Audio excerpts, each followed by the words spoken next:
Hello साथियों, जय हिंद। आप सभी का स्वागत है एक बार फिर से आपके अपने यूट्यूब चैनल रानी लक्ष्मीबाई क्लासेस में। दोस्तों, अगर आप लोग चैनल पर नए हों तो प्लीज़ वीडियो को लाइक करें, चैनल को सब्सक्राइब करें, बेल आइकन प्रेस करें ताकि एमपी पटवारी भर्ती से जो भी खबर हो आप तक सबसे पहले पहुंचे। तो पहली जो हमारी वीडियो थी प्रबंधन या मैनेजमेंट, जो एक पोर्शन है आपसे पूछा जाएगा, तो उसमें जो हमारी पहली वीडियो थी वो थी प्रबंधन का परिचय। आज मैं वीडियो लेकर आया हूँ, सेकंड चैप्टर है। सेकंड चैप्टर का नाम है जो वो है सिद्धांत। प्रबंधन के सिद्धांत आज का चैप्टर है दोस्तों। तो आपको प्लीज़ वीडियो को पूरा देखना है, ठीक है, और चैनल को सब्सक्राइब कर देना है ताकि अगली वीडियो का नोटिफिकेशन आप तक सबसे पहले पहुंचे। तो आइए आज के क्वेश्चन को हम लोग स्टार्ट करते हैं। सिद्धांत टॉपिक से क्वेश्चन है, ठीक है, प्रबंधन के सिद्धांत, ठीक है। तो आइए स्टार्ट करते हैं टॉपिक को। हेनरी फ्योल थे दोस्तों। हेनरी फ्योल जो थे वो कौन थे बताना है। वैज्ञानिक थे, लेखाकार थे, खनन अभियंता थे या किसान थे। तो दोस्तों हेनरी फ्योल खनन अभियंता थे। इसका राइट आंसर क्या हो जाएगा? ऑप्शन सी इसका करेक्ट आंसर है, ठीक है। नेक्स्ट क्वेश्चन है, निम्नलिखित में से कौन सा हेनरी फ्योल का सिद्धांत नहीं है? कार्य का विभाजन, सद्भाव कलह नहीं, अनुशासन या कमांड की एकता। तो दोस्तों जो हेनरी फ्योल का सिद्धांत नहीं है वो क्या नहीं है? वो नहीं है सद्भाव कलह नहीं है, ठीक है।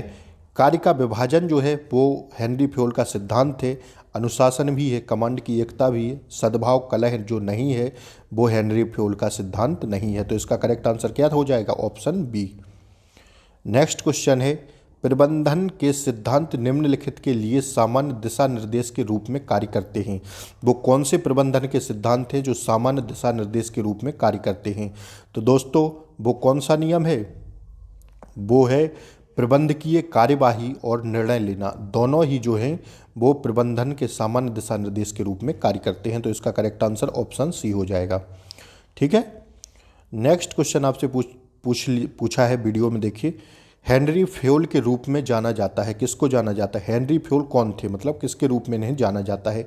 वैज्ञानिक प्रबंधन के जनक के रूप में, शॉप फ्लोर मैनेजमेंट के जनक के रूप में, या सामान्य प्रबंधन के जनक के रूप में, या ये सभी? तो दोस्तों हेनरी फ्योल को जो जाना जाता है वो सामान्य प्रबंधन के जनक के रूप में जाना जाता है, ठीक है। सी इसका करेक्ट आंसर है। नेक्स्ट क्वेश्चन की तरफ बढ़ते हैं। नेक्स्ट क्वेश्चन है, एक मुखिया और एक योजना, यह कथन किस सिद्धांत से संबंधित है? तो दोस्तों यह जो कथन है वो है किस सिद्धांत से संबंधित है? वो है दिशा की एकता सिद्धांत से संबंधित, ठीक है। ए इसका करेक्ट आंसर है। आइए नेक्स्ट क्वेश्चन की तरफ बढ़ते हैं। निर्णय लेने वाले प्राधिकरण की एकाग्रता को कहा जाता है, क्या कहा जाता है? केंद्रीयकरण, विकेंद्रीयकरण, प्रबंधन की अवधि, या इनमें से कोई नहीं? तो उसको दोस्तों कहा जाता है क्या? केंद्रीयकरण, ठीक है। ए इसका करेक्ट आंसर है। आइए नेक्स्ट क्वेश्चन की तरफ हम लोग बढ़ते हैं। नेक्स्ट क्वेश्चन पूछा है, सामान्य प्रबंधन का कौन सा सिद्धांत इस बात की वकालत करता है कि संगठनात्मक दक्षता बनाए रखने के लिए कर्मचारी कारोबार को न्यूनतम किया जाना चाहिए? तो दोस्तों कर्मियों की स्थिरता, कर्मचारियों का पारिश्रमिक या एक्टिविटी, या एस्पिरिट डी कंसेप्ट्स। तो इसका जो करेक्ट आंसर होगा दोस्तों वो क्या होगा? कर्मियों की स्थिरता। कर्मचारी कारोबार को न्यूनतम किया जाना चाहिए किसमें? कर्मचारियों की स्थिरता में, ठीक है। तो इसका करेक्ट आंसर क्या है? ए ऑप्शन करेक्ट है। कमांड की एकता सिद्धांत से मिलता जुलता है, कौन सा वो सिद्धांत है जो कमांड की एकता सिद्धांत से मिलता जुलता है? तो दोस्तों वो कौन सा सिद्धांत है? वो है सैन्य संगठन। इसका करेक्ट आंसर है क्या? सैन्य संगठन वो सिद्धांत है जो कमांड की एकता सिद्धांत से मिलता जुलता है। ये इसका करेक्ट आंसर है। आइए प्लीज़ आप लोग चैनल पर नए हो तो चैनल को सब्सक्राइब कर लीजिए, ठीक है, बेल आइकन प्रेस कर लीजिए ताकि अगली वीडियो का नोटिफिकेशन आप तक सबसे पहले पहुंचे। एक औपचारिक संगठन में प्रत्येक भागीदार को आदेश केवल एक श्रेष्ठ से प्राप्त करना चाहिए और उसी के लिए जिम्मेदार होना चाहिए। इस कथन फ्योल के किस सिद्धांत पर प्रकाश डाला है? फ्योल के कौन से सिद्धांत पर प्रकाश डाला है इस कथन ने? दिशा की एकता, स्केलर चेन, कमांड की एकता, या ऑप्शन डी कर्मचारियों की पारिश्रमिक? तो दोस्तों इसका जो आंसर होगा वो क्या हो जाएगा, किस पर बल डाला है दोस्तों, कमांड की एकता पर बल डाला गया है। ठीक है, कमांड की एकता पर प्रकाश डाला गया है। इसका करेक्ट आंसर ऑप्शन सी है। आइए नेक्स्ट क्वेश्चन पूछा गया है, क्या है नेक्स्ट क्वेश्चन देखिए। प्रबंधन के इस सिद्धांत को लागू करने के समान प्रयास के लिए अधिक उत्पादन और बेहतर कार्य होता है।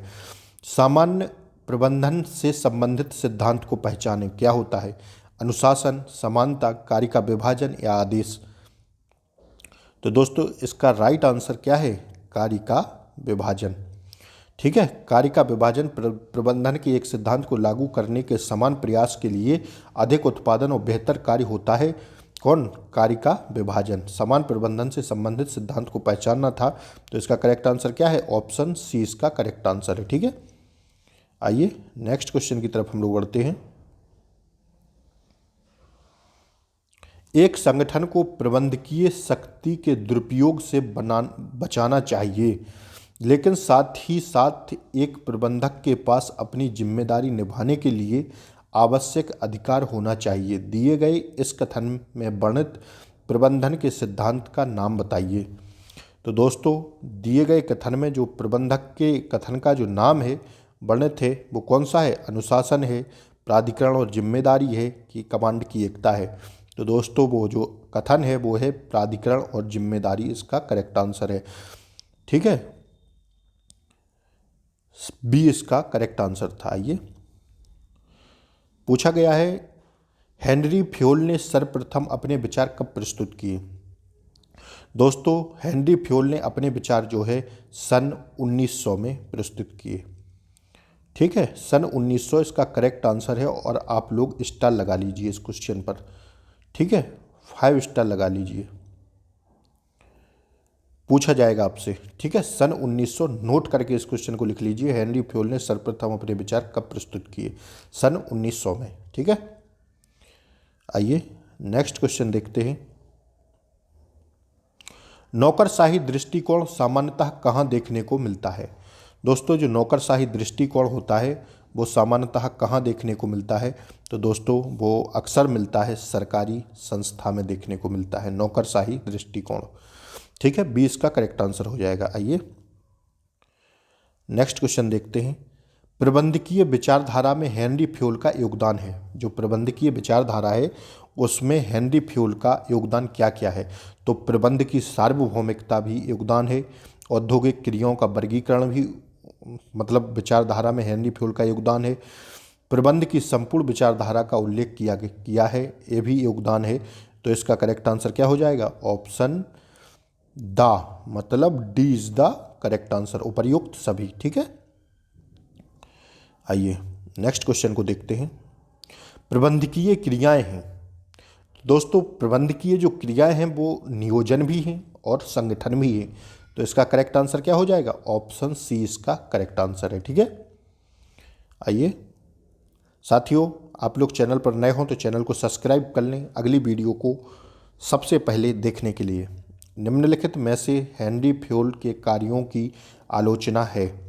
क्या आलोचना है हेनरी फ्योल के कार्यों की, सिद्धांतों, कार्यों तथा तत्वों को दोहराव, मानवीयता तत्व का सीमित तत्व, प्रबंधन शिक्षा की सीमाओं को स्पष्ट उल्लेख नहीं है, या उपर्युक्त सभी। तो दोस्तों इसका जो करेक्ट आंसर है वो क्या है, उपर्युक्त सभी।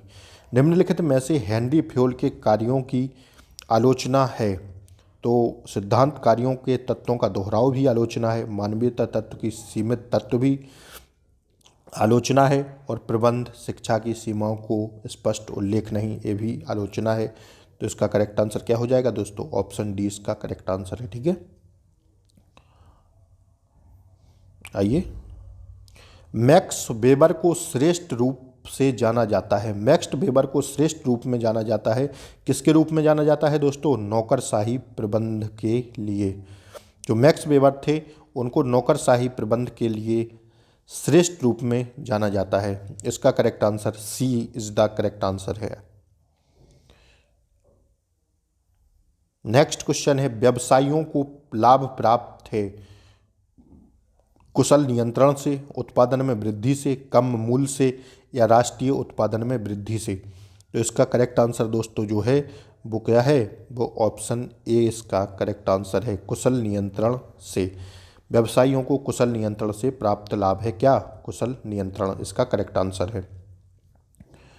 आइए, वैज्ञानिक प्रबंध से उपभोक्ताओं को प्राप्त होने वाला लाभ नहीं है। वैज्ञानिक प्रबंध से उपभोक्ताओं को प्राप्त होने वाला लाभ नहीं है दोस्तों, वो कौन सा लाभ नहीं है, वो लाभ उच्च राष्ट्रीय जीवन स्तर भी नहीं है और श्रम विभाजन का विशिष्टीकरण भी नहीं है। तो इसका करेक्ट आंसर क्या हो जाएगा, ऑप्शन डी इसका करेक्ट आंसर है, ऑप्शन सी इसका करेक्ट आंसर है। ठीक है, उपर्युक्त दोनों। आइए, नेक्स्ट क्वेश्चन है आज की वीडियो का। टेलर के वैज्ञानिक प्रबंध की विधि है स्थिरता, प्रमापीकरण, समन्वय या पहलपन। तो इसका करेक्ट आंसर क्या है, समन्वय इसका राइट आंसर है, सी इसका करेक्ट आंसर है। नेक्स्ट क्वेश्चन जो है, वैज्ञानिक प्रबंध के में टेलर का योगदान है मानसिक क्रांति, प्रबंध के उद्देश्य, उपर्युक्त दोनों या इनमें से कोई नहीं। तो दोस्तों वैज्ञानिक प्रबंध के टेलर का जो योगदान है वो मानसिक क्रांति और प्रबंध के उद्देश्य। तो इसका करेक्ट आंसर क्या होगा, ऑप्शन सी। ठीक है, उपर्युक्त दोनों इसका राइट आंसर है। नेक्स्ट क्वेश्चन है, देखिए, निम्नलिखित में से कौन सा कथन सत्य है, बताना है कि कौन सा कथन सत्य है। हेनरी फ्योल ने 12 सिद्धांतों का प्रतिपादन किया है, गलत है। हेनरी फ्योल ने 14 सिद्धांतों का प्रतिपादन किया है। तो इसका करेक्ट आंसर क्या है दोस्तों, कि हेनरी फ्योल के जो सिद्धांत थे वो कितने हैं, 14। मैं किसी वीडियो में आपको 14 के नाम लिखवा दूंगा, 14। ठीक है, पूरा 14 जितने भी सिद्धांत थे उनके मैं नाम लिखवा दूंगा, तो आप लोग वहीं से नोट डाउन कर लीजिएगा। और अगर कहीं से भी आपको मिलते हैं तो इन आप 14 सिद्धांतों को एकदम रट लीजिएगा। ठीक है, क्या है, रट लो, इन 14 सिद्धांतों को रट लो और आपकी परीक्षा में एक ना एक सिद्धांत पूछा जाएगा। हेनरी फ्योल के जो 14 सिद्धांत थे वो आपको मुंह जबानी याद होना चाहिए। ठीक है, नेक्स्ट क्वेश्चन है, हेनरी फ्योल के प्रतिपादक सिद्धांत थे दोस्तों कौन से हैं। कार्य का विभाजन भी सिद्धांत थे, निर्देश की एकता का भी सिद्धांत थे, कार्यकाल में स्थायित्वता का भी सिद्धांत है। तो क्या राइट आंसर है, ऑप्शन डी इसका करेक्ट आंसर है। ठीक है, हेनरी फ्योल के 14 सिद्धांत आपको याद करना है। टेलर व फ्योल शुगर के सिद्धांत की समानता है। टेलर व फ्योल के शुगर के सिद्धांत की समानता है। दोनों ही विद्वानों का दृष्टिकोण मानवतावादी था, दोनों ही विद्वानों की विचारधारा सैद्धांतिक थी, दोनों विद्वानों को केंद्र बिंदु नियुक्ता था, या दोनों विद्वानों ने श्रमिकों को की कुशलता को बेहतर बनाया। दोस्तों दोनों ही विद्वानों का जो है दृष्टिकोण मानवतावादी था। इसका करेक्ट आंसर क्या है, ऑप्शन ए। दोनों ही विद्वानों का दृष्टिकोण मानवतावादी था, इसका करेक्ट आंसर ऑप्शन ए है। नेक्स्ट क्वेश्चन है, टेलर व फ्योल के सिद्धांतों के मध्य कौन सा अंतर था। तो दोस्तों इसका जो करेक्ट आंसर है, ठीक है, दोनों ही टेलर व फ्योल जो दो थे इनके सिद्धांतों के मध्य जो केवल अंतर था वो क्या था, दोनों ही विद्वानों की विचारधारा भिन्न भिन्न थी, मतलब इनकी विचारधारा ही भिन्न भिन्न थी। तो सिर्फ यही अंतर था कि मतलब दोनों की विचारधाराओं में भिन्न भिन्न अंतर था। ठीक है, तो इसका करेक्ट आंसर क्या है, ऑप्शन बी इसका करेक्ट आंसर है।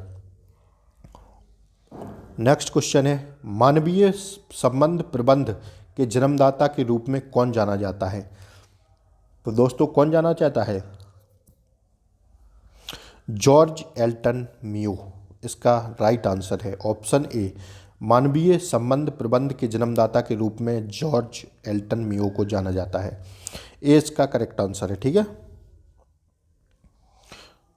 ध्यान से पढ़िएगा आप लोग क्वेश्चनों को और सॉल्व कीजिएगा तो आपको बहुत ही चीज़ें समझ में आ जाएंगी धीमे धीमे। ठीक है, 9 प्रतिष्ठित विचारधारा का के प्रकार हैं, मानवीय संबंध, व्यवहारिक प्रबंध या उपर्युक्त दोनों। तो इसका दोस्तों क्या है, मानवीय प्रबंध संबंध प्रबंध भी विचारधारा के प्रकार हैं और व्यवहारिक प्रबंध भी हैं। तो इसका करेक्ट आंसर है उपर्युक्त दोनों, राइट आंसर है। नेक्स्ट क्वेश्चन है,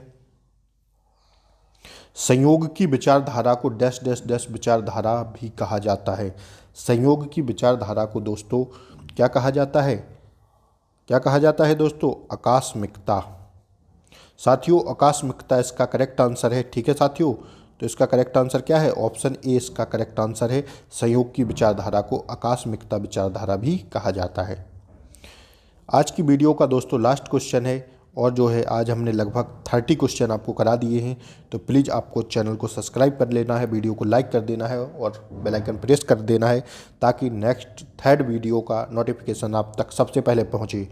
खुला तथा अनुकूलित प्रणाली दृष्टिकोण ही डैश डैश डैश है। क्या है दोस्तों? ये क्या है? संयोग की दृष्टिकोण है। ठीक है, सी इसका करेक्ट आंसर है। दोस्तों थैंक्स फॉर वॉचिंग, और आप लोग प्लीज़ चैनल को सब्सक्राइब करें, बेल आइकन प्रेस करें, वीडियो को लाइक करें। Thank you so much, all the best, love you all.